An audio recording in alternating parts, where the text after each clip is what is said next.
Good morning and welcome to Talking Your Walk. And this morning I have a wonderful young man from Shrewsbury, and I've known Jason quite a long time. And Jason suffers from cystic fibrosis, and he's had some amazing battles in his life that he's overcome and always will overcome, because he's got such a great outlook on life. And just so happy to welcome you here, Jason. So how are you? Yeah, morning, June. So yeah, I'm great. And how are you? I'm very well, thank you. So Jason, were you born in Shrewsbury? I know that you live there now, or you know. Yeah, absolutely. I was born and bred in Shrewsbury, so to speak. Okay, and then what like were you as a child? Because you had cystic fibrosis, didn't you? How badly did that affect your childhood growing up? Oh, okay. I have to try and remember so many years back. I mean, I was born in 1989, and what I can try and recall from my mother. Oh, sorry, somewhere along the line, there was not complications as such, but perhaps we came out a bit earlier than expected. Oh, okay. So there's three of us, not just myself, but also my older brother, who's got the same condition, and also my older sister with the same condition. So there's three of us, just in the same year, in different years, but we came out a bit earlier than expected in months, I believe. Wow. So when you went to school, did you have to take time off, or were you there regular, or how did it affect your school life? Okay, so I think we did have some time off. I think I can't remember a great deal many years back now. But I perhaps somewhere along the lines. I think school life was pretty much okay, really. We didn't have a drastic time off. We just had time off when we needed time off, I guess. But yeah, many years back now. So since we've grown up into adulthood, of course. Yeah. So now that when you left school, did you get a job, or did you go on to higher education? Yeah. So I went into a job situation. Obviously I could have went into further education, but yeah, mainly due to the fact that I didn't really find anything interesting to look into, really. Just apart from the fact, if I once you've left school, it kind of feels like that school setting. You sort of in the classroom still studying with other people. But yeah, I went into retail. Retail was my passion, and the influence from that was my older brother. My older brother used to manage some shops during his time, rather. And yeah, it's just that influence from there, really, and that inspired me to not run the shops, of course, but to take part in retail. Yeah, and so you were in the retail industry for a number of years. Are you still in it now? Yeah. So what I'm doing at the moment, I'm actually I work at Cystic Fibrosis. Yeah, and what a fabulous place to work amongst all the flowers and the plants and everything else. Must be wonderful. Absolutely. Yeah. So you then went on to learn various holistic disciplines, didn't you? You came and learned Reiki, and you came and learned, and I think some of the other little workshops and courses that used to be run in Shrewsbury. And then you went into Christianity. Yes, that's right.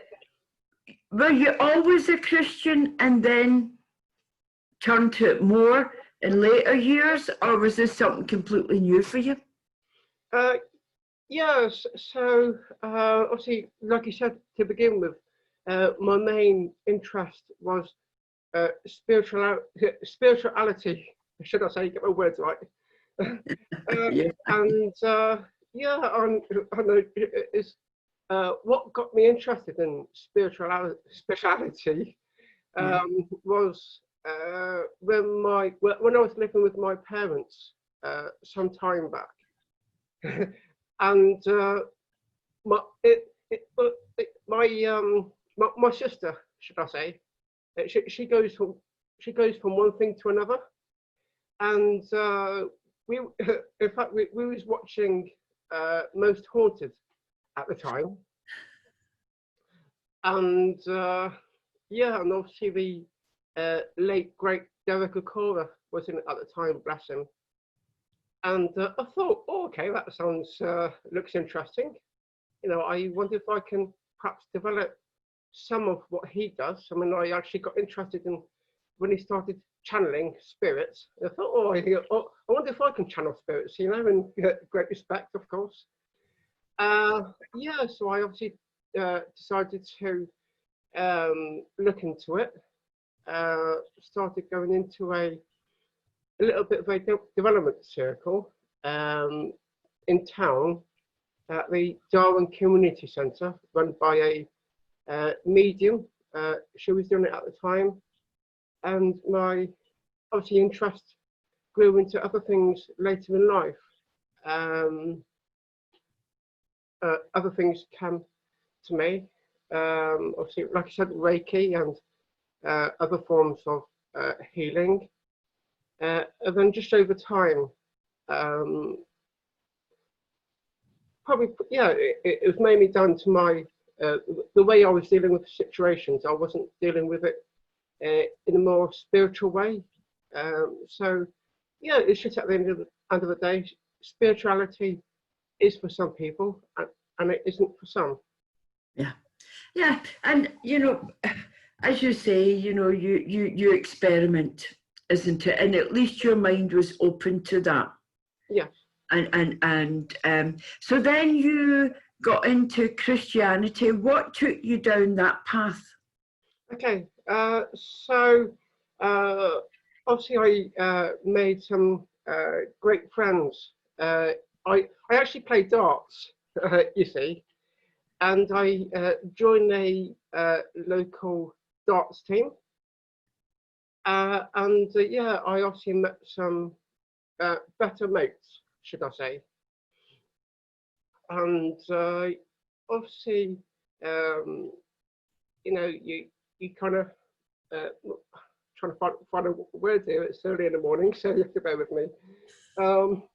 That's yeah, it was just down to the way I've been reacting to my close mates' words to me. It wasn't as if I was doing it on purpose, or he wasn't doing it on purpose. Rather, it's just the way that I was. Yeah, the way I responded badly to situations, really, and I wasn't acting in a great spiritual manner. And obviously, I just needed to find that inner peace, like all spiritual people have, at least I think. Or he can, no disrespect, but you know, that type of nature, you know. And then just things started to get worse for me. Yeah, and obviously that was it for me. I mean, spirituality wasn't really working out for me. And to cut a long story short, I decided to go to a not a local church, but a church where these two dear friends of mine got married. And I thought, well, I did go to a church, a local church to begin with, should I say, to get the biggest blessing, if you like, to start. Oh, I just wanted to go to a church really, to find out what that was about. So I went the first time, or perhaps 2 times, and I thought at the time, all right, fair enough. I know God answers prayers in any church, no matter what church you go to.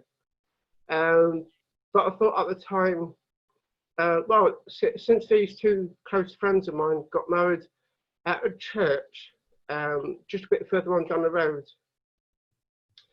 St. George's Frankwell, which I'm really happy to be part with. Yeah, I just thought it made sense that it will make that closer connection with these 2 friends, so God would join us. So you became part of that church. You're finding that inner peace. Yes, that yeah, and you know, every time, Jason, when you've went through a crisis or you've went through a challenge, how have you coped with that?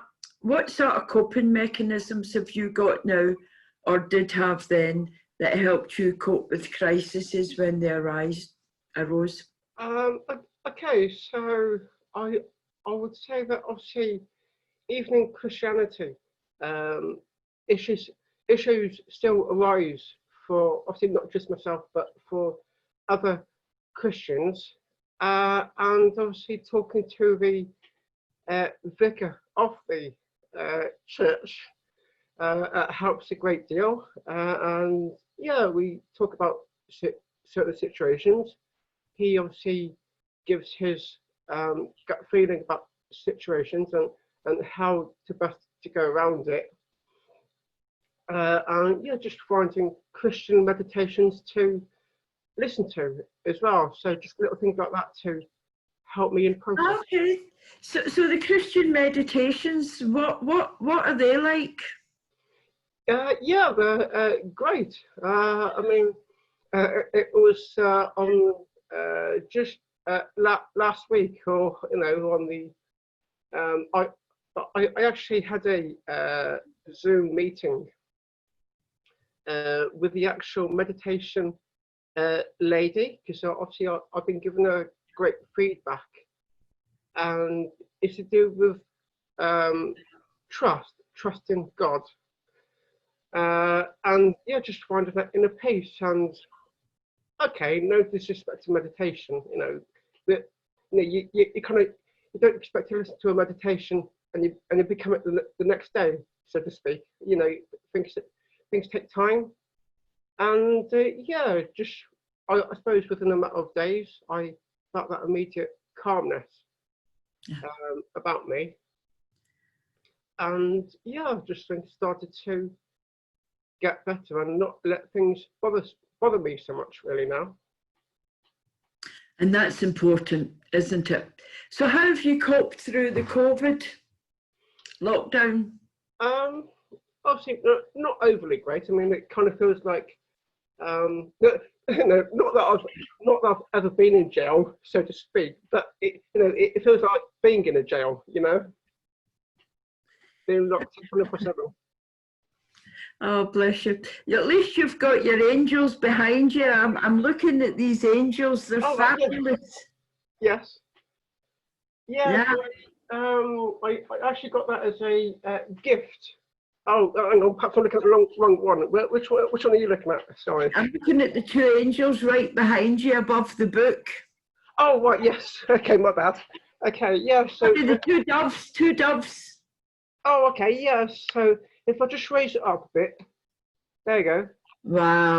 Wow, that's fabulous. Sorry, I just seen the wings. It was only when you moved your head I realised it was 2 doves. Oh, right. That's beautiful. Yes, that's lovely. Yeah, I obviously tend to decorate. Oh, actually, I've got pretty much everywhere in my household, I've got Christian things everywhere, really. I mean, I've got a canvas in my kitchen. I've got Christian things on the wall, as you can imagine, and even upstairs in my bedroom. So Jesus is everywhere in my house. He is. Well, I was taught that at school, that Jesus was everywhere and Yeah. God was everywhere with him. So it's been really lovely to see you, Jason, and to have a chat with you as well, and to see how, you know, you've got through your life basically and turned to Christianity at this late stage in your life as well. So all I can say is thank you very much, and I hope to see you soon. Yes, I'm sure we'll, chat in through time, and you're very welcome. Thank you.